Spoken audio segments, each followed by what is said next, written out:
Let's put these in the larger perspective for us.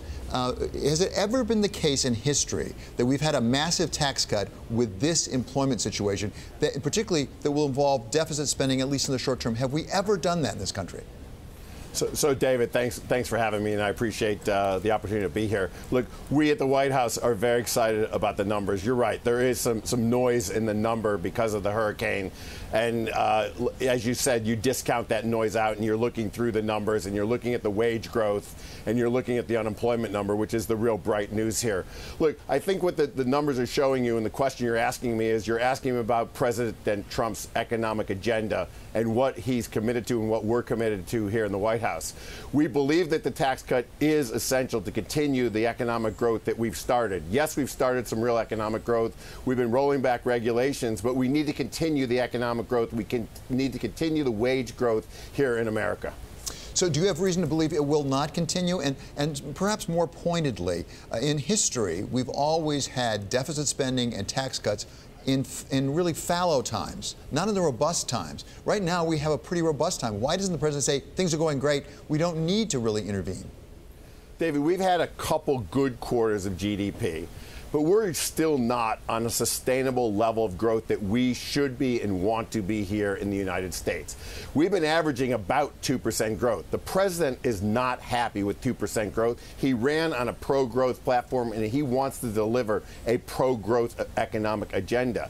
We believe that tax reform is necessary. We need to allow American companies to compete on a level playing field. Our taxes do not allow American companies, American business to compete around the world on a level playing field. Our corporate tax structure and our business tax structure is just too high today.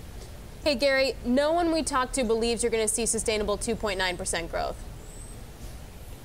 Okay, that you're arguing for our tax cut. No, I'm saying that with the tax cut. I'm saying with the tax cut, no one thinks we're going to get sustain that either way. What do you say to that? Well, we completely disagree with that.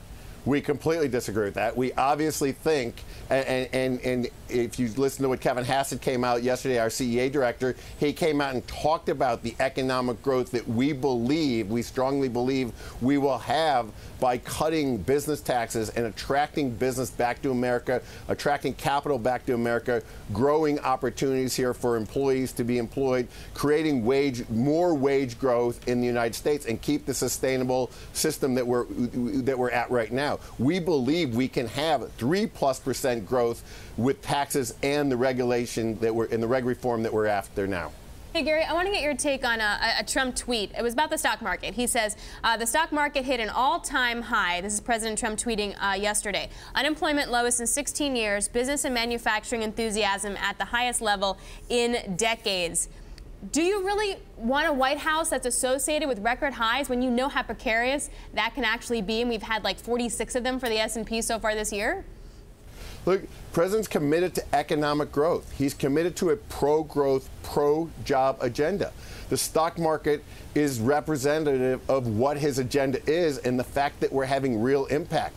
We came in, we said we were going to roll back regulations. You're tying your success to what the stock market does? Come on. We're tying our success to jobs, job creation, better opportunities for American citizens. The stock market just happens to represent that. You and I both know how the stock market is priced. The stock market is priced on expectations of future earnings of businesses, and those future earnings are basically representative of what they think businesses are going to be able to accomplish in the future.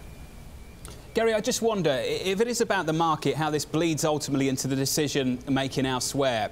The next Fed chair, for instance, as an administration, are you sensitive to the way markets would take the next Fed chair and who it might be? Look, we as an administration are sensitive to everything. We're sensitive to all the policies. The president thinks about economic growth, and he thinks about middle-class Americans every day and middle-income Americans every day and hardworking Americans every day, and how he can put them in a better position economically, how he can help improve their life. That's what the president thinks about every day. Gary, I want to know what you think about it, though. More specifically, for the next Fed chair, are you sensitive to how the markets may interpret that individual and their policies? Like I said, we think holistically about everything. we're not myopic on any topic. We in the White House and along with the president have to think about all of the topics together. That's our job, is to think holistically about everything. Well, let's think holistically about this. Do you think the next Fed chair requires a PhD in economics to really garner the respect of those on the FOMC, Gary? You know, I'm not going to talk about the specifics of a search that's going on right now. I don't think that's appropriate. So Gary, can I come back to your tax plan for a moment? You say you're going to get to 3% sustained growth.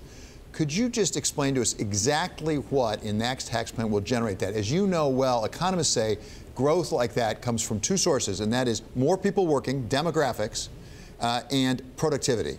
What will those taxes, if you get your plan the way you want it, how will it either generate more people working or increase productivity?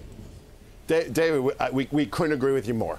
So when you lower the business tax rate on the pass-through entities, on the corporate rates, we make ourselves more competitive. We make it that businesses want to locate in the United States. When they locate in the United States, they have to hire labor. They go out and compete for labor. They hire people. We see wages increase because we hire people. We're also going to see an enormous amount of productivity in these numbers, because as we build new factories and we build new manufacturing, a lot of it's going to be technologically driven. So the productivity numbers are really going to grow by leaps and bounds, because we are a technologically driven economy here, and we think that we can increase productivity dramatically by creating a tax code that allows businesses to compete here in the United States with other countries around the world. Gary, I know you got to go. I want to let you go, but one last question. With 4.2% unemployment rate, where are those workers going to come from?